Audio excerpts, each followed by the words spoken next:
तो जैसे कि हमने लास्ट एपिसोड के अंदर देखा था, जो चैंडू होता है वो फैंग रुई को इतना पावरफुल पंच मारता है कि वो वहीं जमीन पर गिरकर बेहोश है वो हो जाता है। और इस चीज़ को देखने के बाद में तो जो चैंडू का दोस्त होता है वो भी काफ़ी ज़्यादा हैरान रह जाता है। हैरान होते हुए बोलता है कि क्या मैं यहाँ पर सपना देख रहा हूँ, क्या सच में जो मेरा ब्रदर है वो इतना ज़्यादा पावरफुल हो चुका है कि उसने इतनी आसानी से फैंग रुई को हरा दिया। जो सुनते के साथ ही अब जो टीचर होता है वो मेडिकल टीम जो होती है उसे वहाँ पर बुलाते हुए उनसे बोलता है कि मेडिकल टीम जल्दी से जो फैंग रुई है उसे यहाँ से ले जाकर उसकी जो कंडीशन है उसे चेक करो। और अब इतना बोलते के साथ ही वो टीचर जो होता है वो चैंडू को आवाज़ लगाने लगता है और चैंडू को आवाज़ लगाते हुए बोलता है कि चैंडू एक मिनट मेरी बात सुनो। जो सुनते के साथ ही चैंडू जो होता है वो भी टीचर के पास में आ जाता है। और टीचर के पास में आने के बाद में उसे माफ़ी मांगते हुए बोलता है कि टीचर लिंग मुझे माफ़ कर दीजिए, मैं अपनी जो फोर्स थी उसे सही से कंट्रोल नहीं कर पाया जिसका मैंने उसे इंजर्ड कर दिया। जोश उनका जो टीचर होता है वो चैंडू के पास में आते हुए उसे बोलता है कि देखो ये कॉम्बैट ट्वेल्व था और कॉम्बैट ट्वेल्व के अंदर चोट लगना एक नॉर्मल सी बात होती है। अगली बार अपनी जो फोर्स है उसके ऊपर ध्यान देना और अपना जो वर्कआउट है उसके ऊपर भी अच्छे से ध्यान देना। जिस टाइम पर तुम घर पर जाओ तो अपनी ट्रेनिंग को बिल्कुल भी यहाँ पर मत रोकना। जो सुनते के साथ ही चैंडू भी उसे शुक्रिया था बोल देता है।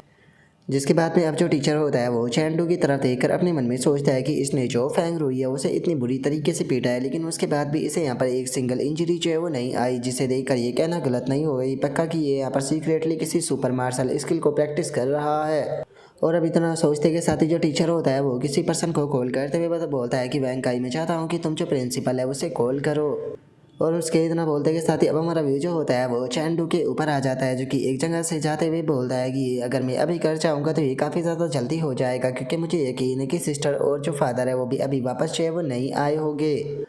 और अब इतना बोलते के साथ ही जो चैंडू होता है वो वहाँ पर वर्चुअल कॉम्बैट कैप्सूल जो होता है उसके पास में आ जाता है और उसके पास में आते हुए बोलता है कि देखा जाए तो मैं यहाँ पर 1v1 फाइट करने से बिल्कुल भी जो है वो नहीं घबराता हूँ, लेकिन यहाँ पर जो स्कूल है वो एक स्टूडेंट की केवल एक ही फाइट जो है वो कराने वाला है। इसीलिए मैं यहाँ पर वर्चुअल कॉम्बैट कैप्सूल का इस्तेमाल जो है वो करने वाला हूँ, क्योंकि एक बार जिस टाइम पर तुम वर्चुअल कॉम्बैट कैप्सूल के अंदर लेट जाते हो तो वहाँ पर तुम्हारा सामना जो होता है वो मार्शल आर्टिस्ट से होता है, जिसका कि लेवल जो होता है वो तुम्हारे जितना ही होता है। यहाँ तक कि इसके अंदर काफ़ी सारी जो रैंक होती है वो भी मौजूद होती है, लेकिन चूंकि मैं यहाँ पर जो क्रिस्टल स्पेस है उसके अंदर मॉन्स्टरों से लगातार फाइट करते रहा तो इसीलिए मैंने जो वर्चुअल कॉम्बैट था इसके ऊपर बिल्कुल भी ध्यान नहीं दिया, इसीलिए मेरी जो करंट रैंक है वो केवल ब्राउन्स है।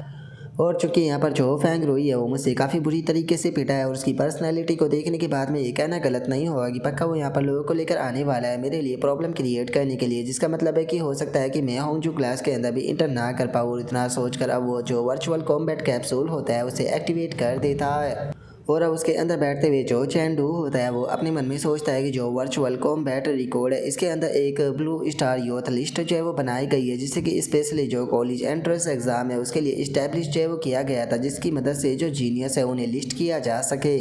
और इसके अंदर जो तुम्हारी मार्शल स्किल की स्ट्रेंथ होती है उसे स्पेशली रिकॉग्नाइज जो है वो किया जाता है, जिसका पूरे ग्लोबली इसके ऊपर नज़र जो है वो रखी जाती है। यहाँ तक कि अगर होंग जी क्लास की बात की जाए तो उसमें से कोई भी पर्सन इस लिस्ट के अंदर नहीं है,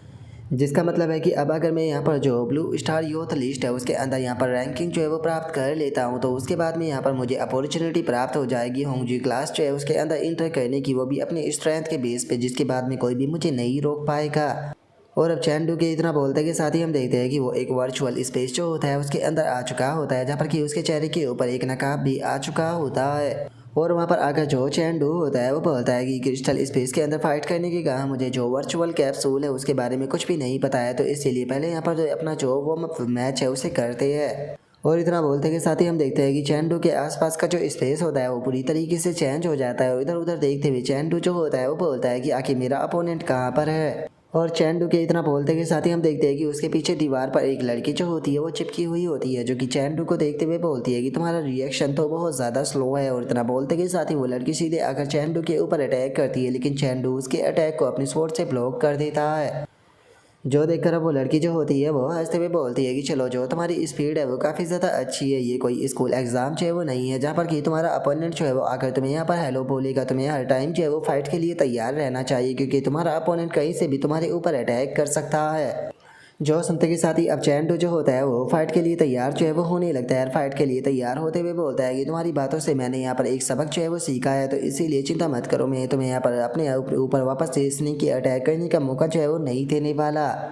और अब इतना बोलकर जो चैंडू होता है वो धड़ाधड़ कर उस लड़की के ऊपर अटैक करना शुरू कर देता है। लेकिन हम देखते हैं कि वो लड़की जो होती है वो बड़ी ही खूबसूरती के साथ में चैंडू के सारे अटैकों को डॉज करने लगती है। लेकिन तभी चैंडू जो होता है वो उस लड़की के ऊपर अपनी पेल ड्रैगन पॉइंट ट्रस्ट अटैक को जो है वो कर देता है, जिसे देखने के बाद में वो लड़की जो होती है वो बोलती है कि जो पेल ड्रैगन पॉइंट ट्रस्ट अटैक तुमने मेरे ऊपर किया था आखिर ये क्या है। अगर देखा जाए तो ये अटैक जो है वो एक प्रकार का थ्रस्ट अटैक है, लेकिन तुम तो इसे स्वॉर्ड अटैक की तरह इस्तेमाल जो है वो कर रहे हो। और अब इतना बोलते के साथ ही वो लड़की जो होती है वो चैंडू को लात मारकर पीछे की तरफ फेंकते हुए जो चैंडू होता है उसे बोलती है कि देखो जो फ्लोइंग लाइट फॉर फॉर्म होती है उसे यहाँ पर तुम्हें बस किसी स्पेशल फॉर्म तक ही यहाँ पर सीमित जो है वो नहीं रखना चाहिए। तुम्हें मार्शल आर्ट के बारे में बहुत ही अच्छे तरीके से सोच समझ कर इस्तेमाल करना चाहिए।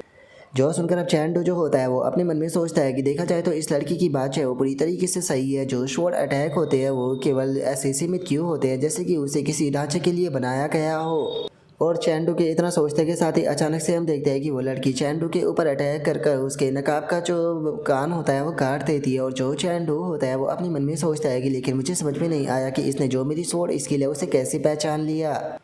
और चैंडू के इतना सोचते के साथ ही अचानक से वो लड़की जो होती है वो चैंडू के सामने जो है वो आ जाती है और उसके सामने आते हुए बोलती है कि क्या तुम इस चीज़ को नहीं चाहते हो कि फाइट करते दौरान तुम्हें बिल्कुल भी डिस्ट्रैक्ट जो है वो नहीं होना चाहिए। जो सुनते के साथ ही अब चैंडू जो होता है वो उस लड़की की पावर को देखकर अपने मन में सोचता है कि सच में ये लड़की तो बहुत ज़्यादा पावरफुल है। मैं तो यहाँ तक भी ये चीज़ भी नहीं बता सकता कि आखिर इसने कौन से मार्शल आर्ट की फाउंडेशन को सीखा है। और इतना सोचकर चैंडू जो होता है वो उस लड़की के ऊपर अटैक करता है और अपने मन में सोचता है कि ये लड़की जो है वो असल में है कौन। और उसके इतना सोचते के साथ ही अचानक से हम देखते हैं कि वो लड़की जो होती है वो चैंडू के ऊपर आ जाती है। और चैंडू के ऊपर आते के साथ ही अपना पावरफुल अटैक जो होता है वो सीधे चैंडू के सर के ऊपर करते हुए उससे बोलती है कि तुम यहाँ पर वापस से केयरलेस जो है वो हो गए थे। जो सुनकर अब चैंडू जो होता है वो अपने मन में सोचता है कि सच में ये लड़की जो है वो एक नंबर की कैंपर है। और उसके इतना बोलते के साथ ही हम देखते हैं कि वहाँ पर जो रिजल्ट होता है वो आ जाता है जहाँ पर कि वो लड़की जो होती है वो फाइट को जीत चुकी होती है। और हम देखते हैं कि चैंडू के जो विक्ट्री पॉइंट होते हैं वो -10 हो चुके होते हैं। और अब हम देखते हैं कि चैंडू जो होता है वो वापस से वर्चुअल स्पेस जो होता है उसके अंदर आ चुका होता है। वहाँ पर आकर चैंडू जो होता है वो अपने मन में सोचता है कि अगर ये फाइट जो है वो रो पावर की होती तो मुझे यकीन है कि मैं उस लड़की से जीत चाहता। लेकिन वो लड़की जो थी वो लगातार स्नीकी अटैक जो है वो कर रही थी। लेकिन उस लड़की के साथ में फ़ाइट करने के कारण मुझे काफ़ी सारी चीज़ें जो है वो समझ में आई है। अब मुझे ऐसा लगता है कि मुझे जो मार्शल आर्ट है उसके बारे में काफ़ी अच्छे तरीके से जो है वो सोच समझना चाहिए। अगर जो फ्लोइंग लाइट स्वॉर्ड आर्ट है उसकी बात की जाए तो उसके अंदर टोटल 4 फॉर्म जो है वो होती है, जिसमें से अभी तक मैं जो पेल ड्रैगन पॉइंट ट्रस्ट है उसे पूरी तरीके से मास्टर जो है वो नहीं कर पाया हूँ। अगर थ्रस्टिंग मूव की बात की जाए तो ये एक तरह के असेसिन एट्रीब्यूट के काफ़ी क्लोज होता है। और अब इतना सोचते के साथ ही चैंडू जो होता है वो अचानक से हैरान रह जाता है। हैरान होते हुए बोलता है कि 1 मिनट रुको, जो असेसियन होते हैं वो स्नीकी अटैक करने में काफ़ी ज़्यादा अच्छे हैं, लेकिन वहीं अगर जो मेरा फाइटिंग स्टाइल है उसकी बात की जाए तो वो तो काफ़ी ज़्यादा ओपनली है। लगता है कि मुझे यहाँ पर जो चीज़ें हैं उन्हें काफ़ी ज़्यादा करेक्ट जो है वो करना होगा और जो एक्चुअल कॉम्बैट है उससे टेस्ट जो है वो करना होगा। और अब इतना सोचते के साथ ही जो चैंडू होता है वहाँ पर वापस से जो सेटिंग होती है उसे चेंज करने लगता है। और अब हमारा व्यू जो होता है वो चैंडू के अपोनेंट के ऊपर आ जाता है जो कि बहुत ज़्यादा मस्क्यूलर होता है और उसके हाथों में एक लोहे की जो गेंद होती है वो चैन से बंधी होती है। और अब चैंडू जो होता है वो अपने मन में सोचता है कि पहले मैं यहाँ पर स्नीकी अटैक करने वाली से मिला और अब मुझे यहाँ पर एक ऐसा पर्सन मिल गया जो कि मेरे वेपन को काउंटर कर सकता है। समझ में नहीं आ रहा कि आखिर मेरा नसीब जो है वो इतना ज़्यादा बेकार क्यों है और यहाँ का आखिर मैकेनिज्म कैसा है। और अब इतना सोचकर चैंडू जो होता है वो सीधे उस बंदे की तरफ अटैक करने के लिए जाने लगता है। अटैक करते हुए अपने मन में सोचता है कि लेकिन छोड़ो, अगर यहाँ पर जो मार्शल आर्ट है उसकी बात की जाए तो मेरा मार्शल आर्ट जो है वो इस बंदे से ज़्यादा बेहतर है, तो जिसका मतलब है कि यहाँ पर मैं एडवांटेज में रहूँगा। और इतना सोचकर चैंडू जो होता है वो सीधे उस बंदे की तरफ अटैक कर देता है।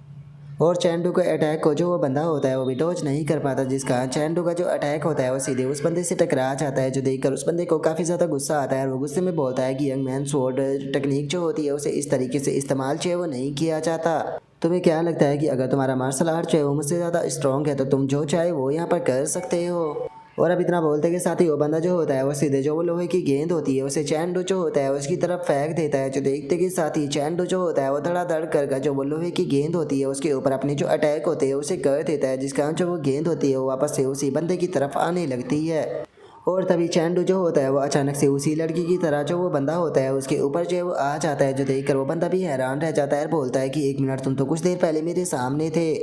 और अब उस लड़के के इतना बोलते के साथ ही चैंडू जो होता है वो अपनी पेल ड्रैगन पॉइंट थर्स्ट टेक्निक का इस्तेमाल करते हुए उस बंदे के ऊपर अपने अटैक को कर जो वो फाइट होती है उससे जीत जाता है, जिसका इस फाइट को जीतने के कारण जो चैंडू होता है उसे 10 पॉइंट मिले होते हैं। और अब इस चीज़ को देखने के बाद में खुद चैंडू जो होता है वो भी काफ़ी ज़्यादा हैरान जो है वो रह जाता है। हैरान होते हुए बोलता है कि सच बताओ तो ये मेरा पहली बार है जिस टाइम पर मैं सक्सेसफुली पेल ड्रैगन पॉइंट थर्स्ट जो है उसे अनलीश जो है वो कर पाया हूँ। लेकिन यहाँ पर सोचने वाली बात यह है कि आखिर जो शॉर्टमैनशिप होती है उसे इतना ज़्यादा स्किलफुल जो है वो क्यों माना जाता है। इसके अंदर स्किलफुल होने का मतलब ये नहीं होता कि तुम शॉर्टमैनशिप के अंदर पूरी तरीके से निपुण जो है वो हो चुके हो। इसके अंदर होता है कि तुम लगातार इसे चेंज जो है वो करते रहते हो। ये हार्ड भी होती है, सॉफ्ट भी होती है, हिडन भी होती है और विजिबल भी होती है। तुम्हें इसे ठंडर की तरह यहाँ पर मूव जो है वो कर सकते हो और उसी के साथ में जो इसका फ्लो होता है वो बिल्कुल किसी स्ट्रीम की तरह होता है। और अगर यहाँ पर जो फ्लोइंग लाइट स्वॉर्ड आर्ट है उसकी जो फाइनल फॉर्म है उसकी बात की जाए, जिसे कि ड्रैगन पॉइंट थ्रस्ट जो है वो कहा जाता है, अब ऐसा लगता है कि शायद उसे धीरे धीरे कर मैं काफ़ी ज़्यादा समझने लगा हूँ। जो स्वॉर्ड होती है उसका इस्तेमाल जो है वो हम दोनों तरीके से कर सकते हैं। हम उसका इस्तेमाल जो है वो ओपन तरीके से भी कर सकते हैं और उसे बिल्कुल सीक्रेटली छुपा कर भी कर सकते हैं। इसीलिए जो स्वॉर्ड है उसे एक अनडिफाइंड वेपन जो है वो कहना बिल्कुल भी गलत जो है वो नहीं होगा। जो सुनते के साथ इस सिस्टम की नोटिफिकेशन आती है कि मुबारक को आपकी जो फ्लोइंग लाइट स्वॉर्ड आर्ट है वो इम्प्रूव होकर टीयर 1 89% से टीयर 1 90% पर पहुंच चुकी है। जो सुनकर अब जो चैंडू होता है वो बोलता है कि जो रियल कॉम्बैट होता है वो अंडरस्टैंडिंग के ऊपर डिपेंड होता है, तो इसीलिए और ज़्यादा फाइट करते हैं। और उसके इतना बोलते ही वापस से नोटिफिकेशन आती है कि आपके यहाँ जो स्वॉर्ड आर्ट है वो वापस से इम्प्रूव हो गया। जिसके बाद में अब हमारा व्यू जो होता है वो थोड़ी देर बाद पर जो है वो आ जाता है, जहाँ पर कि सी चैन जो होता है वो वर्चुअल कॉम्बैट कैप्सूल जो होता है उसके अंदर से बाहर आ जाता है। और बाहर आते हुए बोलता है कि मुझे तो अब काफ़ी ज़्यादा भूख लगी है। और उसके इतना बोलते के साथ ही जो शी चैन होता है उसके पास में यहाँ पर अनाउंसमेंट आती है, जिसमें कि बताया जाता है कि मुबारक को आप ब्लू स्टार यूथ लिस्ट के जो टॉप 10,000 लोग हैं उसके अंदर इंटर जो है वो कर चुके हो। जो सुनते के साथ ही जो चैंडू होता है वो भी काफ़ी हैरान रह जाता है। हैरान होते हुए बोलता है कि क्या सच में मैं ब्लू स्टार यूथ लिस्ट के टॉप 10,000 में आ चुका हूँ। और इतना बोलकर चैंडू जो होता है वो सिस्टम से कहता है कि सिस्टम जल्दी से जो ब्लू स्टार यूथ लिस्ट की डिटेल है उसे थोड़ा एक्सपेंड करो। जो सुनते के साथ ही जो सिस्टम होता है वो उसे बताता है कि ब्लू स्टार यूथ लिस्ट के अंदर जो तुम्हारी रैंकिंग है वो 6219 है। और अगर वहीं जो 7th बायोस्फीयर यूथ लिस्ट है उसकी बात की जाए तो उसके अंदर आपकी जो रैंक है वो 654 है। और वहीं जॉइंट बियर रियलम यूथ लिस्ट जो है उसकी बात की जाए तो उसके अंदर आपकी जो रैंक है वो 55 है। और वहीं अगर जो purple cloud district youth list है उसकी बात की जाए तो उसके अंदर आपकी जो रैंक है वो 7th है। और वहीं अगर लिंक सिटी यूथ लिस्ट की बात की जाए तो उसके अंदर आपकी जो रैंक है वो 1st है। जो सुनते के साथ ही चैंडू जो होता है वो भी बहुत ज़्यादा खुश जो है वो हो जाता है और खुश होते हुए अपने मन में बोलता है कि मैंने तो इस चीज़ की बिल्कुल भी उम्मीद जो है वो नहीं की थी कि मैं यहाँ पर केवल पेल ड्रैगन पॉइंट थ्रस्ट को ही मास्टर जो है वो नहीं कर पाऊंगा, बल्कि मैं तो असल में जो लिंक सिटी यूथ लिस्ट है उसके अंदर भी 1st रैंक पर आ जाऊँगा। अब हांगजू क्लास के अंदर मुझे जाने से कोई भी जो है वो नहीं रोक सकता। और अब जो चैंडू होता है उसके इतना बोलते के साथ ही हमारा व्यू जो होता है वो स्कूल के अंदर आ जाता है, जहाँ पर कि चैंडू जो होता है वो अपने घर की तरफ जा रहा होता है। लेकिन तभी अचानक से चैंडू को कोई आवाज़ लगाता है, जो सुनकर चैंडू भी रुक जाता है। और तभी हम देखते हैं कि वहाँ पर एक बोनस सा टीचर जो होता है वो आ चुका होता है। और इसके बारे में हमें बताया जाता है कि इसका नाम जो है वो फैंग है, जो कि जो फैंग रुई होता है उसका सेकंड अंकल होता है। और अब जो फैंग रुई का अंकल होता है वो गुस्से में चिल्लाते हुए जो चैंडू होता है उसे बोलता है कि टीचर को देखने के बाद में भी तुम उसे हेलो जो है वो नहीं बोल रहे, आखिर तुम्हारे जो मैनर है वो कहाँ पर चले गए। जो सुनते के साथ ही अब चैंडू जो होता है वो बहुत ही फनी तरीके से उसे हेलो बोल देता है और अपने मन में सोचता है कि आखिर ये पर्सन है कौन, इस बच्चे को यहाँ पर छोड़कर कौन चला गया। और चैंडू के इतना सोचते के साथ ही हम देखते हैं कि वो बोनसा टीचर जो होता है वो चैंडू के सामने आ जाता है और उसके सामने आकर उसे बताता है कि चूंकि न्यू सेमेस्टर शुरू हो चुका है और मैं यहाँ पर डीन ऑफ स्टूडेंट हूँ और मेरा काम है यहाँ पर जो सभी स्टूडेंट है उनके जो बिहेव है उसके ऊपर नज़र रखना। मुझे ये बताओ कि इस टाइम पर तुमने क्या पहना हुआ है। जो सुनते के साथ ही जो चैंडू होता है वो उससे बोलता है कि मैंने तो स्कूल यूनिफॉर्म पहनी है। जो सुनते के साथ ही वहाँ पर खड़े हुए जो स्टूडेंट होते हैं वो भी जोर जोर से हंसने लगते हैं। जो देख जो फैंग रुई का अंकल होता है वो सभी को चिल्लाते हुए चुप रहने के लिए बोल देता है। और अब एक स्टूडेंट जो होता है वहाँ पर इस चीज़ के बारे में बातें जो है वो कहने लगता है। और एक बंदा बोलता है कि मुझे लगता है कि इस बार चैंडू जो है वो यहाँ पर बहुत ज़्यादा प्रॉब्लम में है। इस टाइम पर जो फैंग रुई है वो हॉस्पिटल से डिस्चार्ज जो है वो नहीं हुआ, इसीलिए जो उसका सेकंड अंकल है वो पक्का उसका यहाँ पर बदला लेगा। जो सुनते के साथ ही एक और बंदा जो होता है वो बोलता है कि मैंने तो सुना है कि जो चैंडू है वो केवल इसीलिए जीत पाया है क्योंकि उसने यहाँ पर जो इलीगल ड्रग है उनका इस्तेमाल किया है। सच में इसके साथ में ऐसा होना डिजर्व ही करता है। जो सुनकर एक और बंदा जो होता है वो हैरान होते हुए बोलता है कि क्या सच में इसने इलीगल ड्रग का इस्तेमाल किया। तो मैं तो ये सोच रहा था कि सच में ये बंदा जो है वो टैलेंटेड है और इसने पास्ट में काफ़ी ट्रेनिंग की होगी, इसीलिए ये पावरफुल बन गया। और उनके इतना बोलते के साथ ही हम देखते हैं कि जो फैंग रुई का अंकल होता है वो जो चैंडू होता है उसे एक टंटी से मारते हुए बोलता है कि आखिर ये सब क्या है। जो उनका चैंडू जो होता है वो फैंग रुई का जो अंकल होता है उससे बोलता है कि मैंने जो यूनिफॉर्म जो है वो पहनी है, मुझे लगता है कि स्कूल के सब रेगुलेशन को फॉलो जो है वो करती है, मुझे नहीं लगता कि मैंने कुछ भी ऐसा पहना हुआ है जो कि स्कूल के रेगुलेशन को तोड़ता है। जो सुनते के साथ ही फैंग रुई का जो अंकल होता है उसे और भी ज्यादा गुस्सा जो है वो आ जाता है और वो गुस्से में चिल्लाते हुए जो चैंडू होता है उसे बोलता है कि तुम्हारी इतनी हिम्मत कि तुम यहाँ पर उल्टा मुझे जवाब दो। और इतना बोलकर वो चैंडू को उस कम्मच से मारने ही वाला होता है, लेकिन तभी चैंडू जो होता है वो उस कम्मच को पकड़ लेता है, जो देखकर फैंग रुई का जो अंकल होता है वो गुस्से में चिल्लाते हुए बोलता है कि तुम्हारी इतनी हिम्मत कि तुम अपने टीचर के ही हाथ को पकड़ो, मैं यहाँ पर प्रिंसिपल को कंप्लेन कर तुम्हें स्कूल से एक्सपेल जो है वो करा दूंगा। और उसके इतना बोलते के साथ ही हम देखते हैं कि अचानक से वहाँ पर कोई पर्सन जो होता है वो आने लगता है, जो कि वहाँ पर आते हुए बोलता है कि आखिर कौन मेरे बारे में बातें कर रहा है। जो सुनते के साथ ही फैंग रुई का अंकल और चैंडू उस तरफ देखने लगता है। और अब हम देखते हैं कि वहाँ पर दो पर्सन जो होते हैं वो आ जाते हैं, जहाँ पर कि पहला पर्सन जो होता है उसका नाम जो होता है वो ली मू होता है, जो कि नंबर 1 हाई स्कूल का प्रिंसिपल होता है। और वहीं जो दूसरा बंदा होता है उसका नाम जो होता है वो वैंग होता है, जो कि लिंग सिटी का मेयर होता है। और अब जो फैंग रुई का अंकल होता है वो भागते हुए जो प्रिंसिपल होता है उसके पास में आ जाता है और उसके पास में आते हुए बोलता है कि प्रिंसिपल, मैं यहाँ पर जो चैंडू है उसके बारे में आपको कुछ शिकायत करना चाहता हूँ। जो सुनते के साथ ही हम देखते हैं कि प्रिंसिपल जो होता है वो फैंग रुई के अंकल को वहीं पर ही चुप कर देता है। और उसके बाद में अब जो प्रिंसिपल होता है वो चैंडू को आवाज़ लगाते हुए उससे पूछता है कि तुम्हारा ही नाम चैंडू है ना। जो सुनते के साथ ही चैंडू भी हाँ करते हुए बोलता है कि हाँ, मेरा ही नाम चैंडू है। जो सुनते के साथ ही अब प्रिंसिपल और जो मेयर होता है वो दोनों चैंडू के पास में जो है वो आ जाते हैं। और जो प्रिंसिपल होता है वो चैंडू से बोलता है कि चैंडू, हम लोग जो है वो स्पेशली यहाँ पर तुमसे ही मिलने के लिए आए थे, इनसे मिलो, ये हमारी सिटी के मेयर वैंग है। जो सुनते के साथ ही अब चैंडू जो होता है वो भी मेयर को हेलो बोलते हुए कहता है कि प्रिंसिपल, क्या मैं जान सकता हूँ कि आप लोग जो है वो मुझसे मिलने क्यों आए थे। जो उनका जो मेयर वैंग होता है वो हंसते हुए जो चैंडू होता है उससे बोलता है कि बच्चे, तुम इस टाइम पर हमारी जो लिंग सिटी की यूथ लिस्ट है उसके अंदर फर्स्ट रैंक पर जो है वो पहुंच चुके हो, और उसी के साथ में जो ब्लू स्टार यूथ लिस्ट है उसके अंदर भी टॉप 10,000 लोगों में आ चुके हो। तुमने इतना बड़ा कारनामा जो है वो किया है और उसके बाद भी तुम्हें ऐसा लगता है कि यहाँ पर हम लोग जो है वो तुम्हें देखने के लिए नहीं आते। हम खुद लोग इस चीज़ को देखना चाहते थे कि आखिर वो फिगर कौन है जिसने कि इतने पावरफुल रिकॉर्ड को क्रिएट किया है। जो सुनते के साथ ही अब जो सभी लोग होते हैं वो बहुत ही ज़्यादा हैरान जो है वो रह जाते हैं। और जो फैंग रुई का अंकल होता है वो भी इस चीज़ को सुनकर बहुत ज़्यादा हैरान होते हुए बोलता है कि ये इनके कहने का क्या मतलब है कि जो चैंडू है वो ब्लू स्टार यूथ लिस्ट के टॉप 10,000 में आ चुका है। जो सुनकर वहाँ पर खड़े हुए जो स्टूडेंट होते हैं वो भी आपस में बातें करने लगते हैं। और तभी एक बंदा जो होता है वो बोलता है कि क्या सच में चैंडू जो है वो इतना ज़्यादा औसम है। तभी एक और बंदा जो होता है वो बोलता है कि अगर सच में चैंडू के पास में इतनी स्ट्रेंथ है तो मुझे नहीं लगता कि उसने फैंग रुई को हराने के लिए किसी भी प्रकार की मेडिसिन का इस्तेमाल किया था। जो सुनकर एक और बंदा जो होता है वो बोलता है कि सच में ब्रदर, चैंडू तो बहुत ज़्यादा ही पावरफुल है, मुझे नहीं लगता कि अभी ने जो होंग जी क्लास है उसके अंदर जाने से कोई भी रोक सकता है। और उनके इतना बोलते के साथ ही प्रिंसिपल जो होता है वो चैंडू को अपने साथ में ले जाते हुए बोलता है कि ठीक है, तुम हमारे साथ में मीटिंग रूम के अंदर चलो, वहाँ पर हम लोग जो है वो तुमसे कुछ बात जो है वो कहने वाले हैं। जो उनका चैंडू जो होता है वो भी ओके बोलकर उनके साथ में जाने लगता है। तभी प्रिंसिपल जो होता है वो बोलता है कि जैसे ही हमारी मीटिंग जो है वो खत्म होगी तो तुम डायरेक्टली जो होंग जी क्लास है उसके अंदर जा सकते हो, क्योंकि जो टीचर लिंग थे उसने कल ही यहाँ पर तुम्हारे बारे में मुझे बता दिया था, इसीलिए तुम्हें कल ही जो होंग जी क्लास है उसके अंदर ट्रांसफ़र जो है वो कर दिया गया था। और अब उसके इतना बोलते के साथ ही हमारा व्यू जो होता है वो एक कमरे के अंदर आ जाता है, जहाँ पर कि हम दो स्टूडेंटों को खड़ा हुआ देखते हैं, जो कि प्रिंसिपल और मेयर को देखने के बाद में उन दोनों को ग्रीट जो है वो करने लगते हैं। और अब इन दोनों स्टूडेंटों के बारे में हमें बताया जाता है कि इनमें से जो व्हाइट शर्ट वाला लड़का है उसका नाम जो है वो लुओ बो है, जो कि लिंग सिटी के सेकेंड हाई स्कूल से है, जो कि लिंक सिटी की जो यूथ लिस्ट है उसके अंदर नंबर 2 पर है। और वहीं जो दूसरा बंदा होता है उसका नाम मोरेट होता है, जो कि लिंक सिटी के नंबर 1 हाई स्कूल से होता है और होंग जी क्लास में नंबर 1 होता है। और अब हम देखते हैं कि वे तीनों जो होते हैं वो बहुत फनी तरीके से एक दूसरे की तरफ देखने लगते हैं और एक दूसरे को देखने के बाद में तीनों ही अपने मन में सोचते हैं कि मैं तो इसे बिल्कुल भी नहीं जानता। और उनके इतना बोलते के साथ ही अब जो मेयर होता है वो मीटिंग को शुरू कर देता है और बोलता है कि ठीक है, तो मैं सीधे मेन पॉइंट पर आता हूँ। यहाँ पर जैसा कि आप लोग जानते ही हो कि जो हमारी पर्पल क्लाउड डिस्ट्रिक्ट है उसके अंदर टोटल 100 सिटी जो है वो आती है। और इस बार जो पर्पल क्लाउड डिस्ट्रिक्ट है वो यहाँ पर एक काफ़ी बड़ा कंपटीशन जो है वो कराने वाली है सभी हाई स्कूल सीनियरों के बीच में। और इस बार जो हर एक सिटी है वो अपने जो टॉप 3 रैंक वाले 3 स्टूडेंट हैं उन्हें इस मार्शल आर्ट टूर्नामेंट के अंदर जो है वो भेजने वाली है, जिसका कि डाटा जो है वो आज रात 6 बजे जो है वो रिलीज हो जाएगा।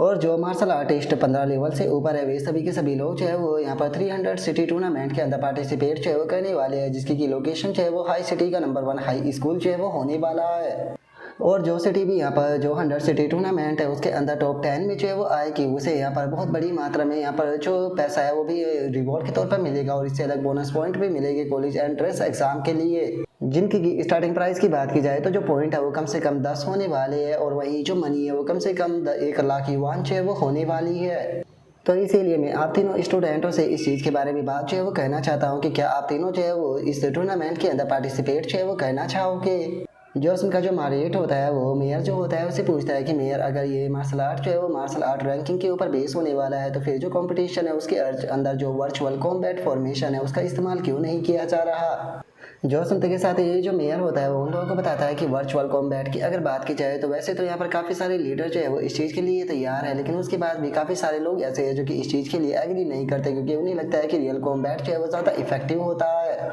और इससे अलग पार्टिसिपेट करने वाले जितने भी मार्शल आर्टिस्ट है उनकी सभी की लाइफ जो है वो बहुत ही ज़्यादा कीमती है, इसीलिए मैच के दौरान सभी लोगों को यहाँ पर स्पेशल सूट जो है वो पहनाए जाएंगे और उनकी फाइट उसी पसंद के साथ में होगी जिनका कि ये लाइफ इंटेंसिटी लेवल जो है वो सेम होगा।